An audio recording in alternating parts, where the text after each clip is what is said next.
जलने लगे हैं गली गली में ध्यान के दिए, हर ओर हर साज़े मोहब्बत बज उठे।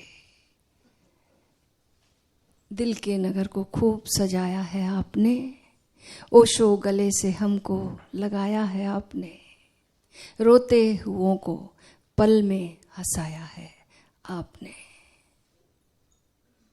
ओशो ने हमें जो ध्यान का जादू दिया है, इस जादू से जीवन की राहें आनंदपूर्ण मस्ती से ओतप्रोत बन जाती हैं।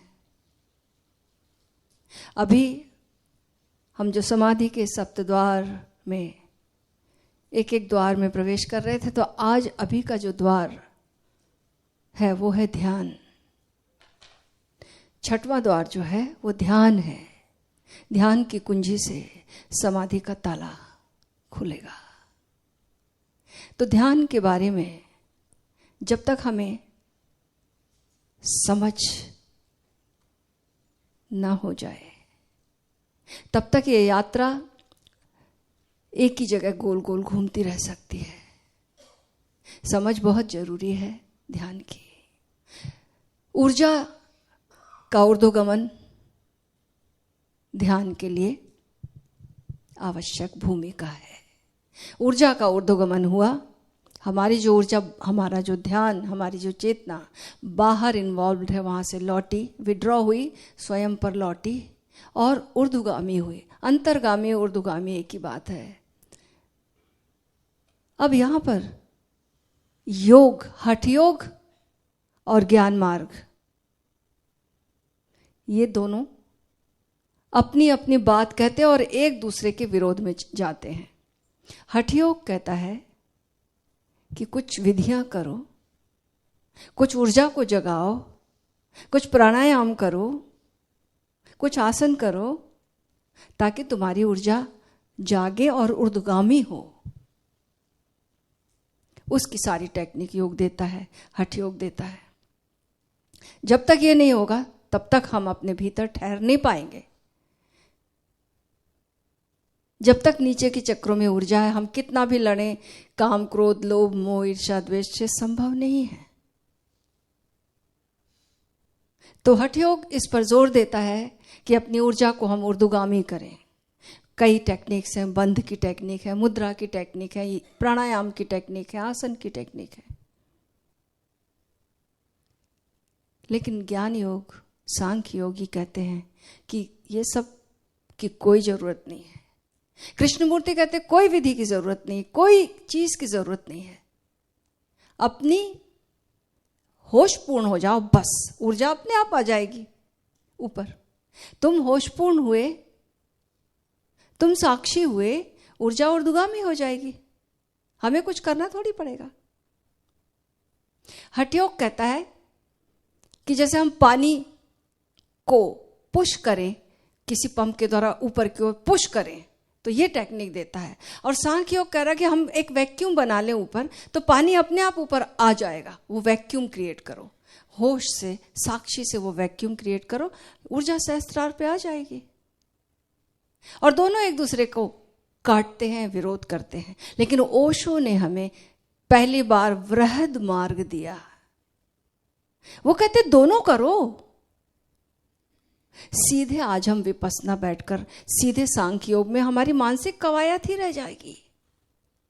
हम इस योग है ही नहीं अभी कि हम बैठ पाए सीधे, इतने होशपूर्ण सीधे हो पाए। होशपूर्ण होने के लिए भी हम थोड़ी ऑक्सीजन जगाएं, अपने भीतर वो भूमिका निर्मित करें, ताकि हमारे होश की मात्रा जागे। हमारे पास अतिरिक्त ऊर्जा हो, तब हम होशपूर्ण ज्यादा होंगे। तो ओशो कहते कि दोनों को अपनाओ। कहते प्राणायाम भी करो, सारी टेक्निक भी करो, और फिर बाद में बैठो भी, होशपूर्ण होकर, बोधपूर्ण होकर बैठो, अपने भीतर अपने अस्तित्व तक पहुंचो। ध्यान क्या है? ध्यान अपने अस्तित्व तक पहुंचना ध्यान है, अपने स्वरूप तक पहुंचना ध्यान है। तो अपने अस्तित्व को, अपने स्वरूप को हम जानने के लिए हम विधियों का उपयोग करेंगे। क्योंकि ओशो कहते हैं आप विधियों का उपयोग करो, एक दूसरा अविधि में भी जाओ। दोनों बातें बताते। दो मार्ग अकेले एकांगी बात कर रहे, एक कह रहे चुपचाप बैठो कुछ मत करो, होशपूर्ण हो जाओ, और दूसरे कह रहे विधियां करो। दोनों अधूरी बात कर रहे हैं और एक दूसरे की बात को विरोध में ले जा रहे हैं, लेकिन इस दोनों की जरूरत है। आज के मनुष्य को दोनों की जरूरत है। विधि भी करो और अविधि में भी जाओ। ओशो ने सक्रिय ध्यान बनाया, पूरी विधि बनाई।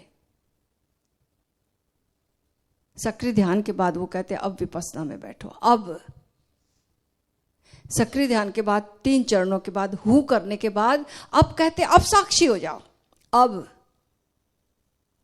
समर्पित हो जाओ। उसके बाद लास्ट में फिर उन्होंने भक्ति योग भी जोड़ा कि ग्रेटिट्यूड अपने धन्यवाद भाव, अपने अहोभाव को अब पूरे अस्तित्व में बिखेरो।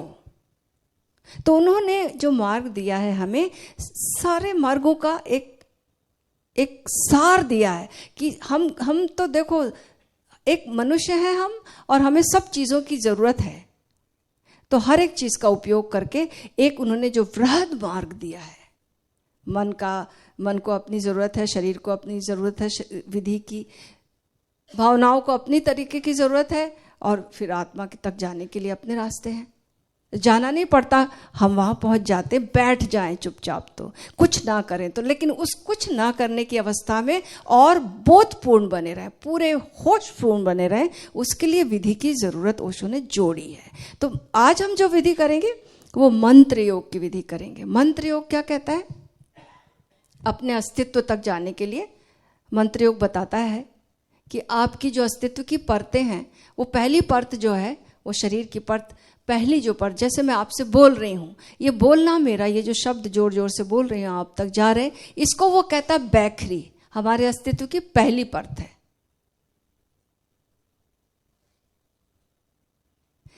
दूसरी परत, अब मैं बोलने के पहले कुछ सोचूंगी, विचार आएंगे। अभी वाणी बाहर नहीं आई है, अभी भीतर चल रही है। तो इसको योग कहता है कि बैखरी के बाद जो दूसरा तल है हमारे अस्तित्व का, वो मध्यमा का है, मध्यमा। और फिर तीसरा तल, अब जहां कोई विचार भी नहीं उठे, जहां से उठने वाले हैं वो शून्य, पीछे मुड़ के पश्यंती, यानी अपने पीछे और पीछे जाना, वहां जाकर वहां पर कुछ भी नहीं है, वहां से अब उठ रहा है, उठने वाली है बात, वहीं से उठती है, वो है पश्यंती का तल, तीसरा तल। और फिर चौथा तल जिसको कहते परा, जिसको कोई कहता तुरी, वो चौथा तल, वहां तक हमारे 4 तल हैं। तो मंत्र योग के माध्यम से आज हम जो ध्यान करेंगे उसमें यही रहेगा कि पहले हम मुख से बोलें ओंकार मंत्र, एक महामंत्र ओम, मुख से बोलेंगे। उसके बाद मन ही मन बोलेंगे, पहले कंठ से बोला, फिर अब मन ही मन बोलेंगे। और फिर तीसरा, अब नहीं बोल रहे, अब सिर्फ सुन रहे, जहां से अब हो रहा है उसे सुनना है।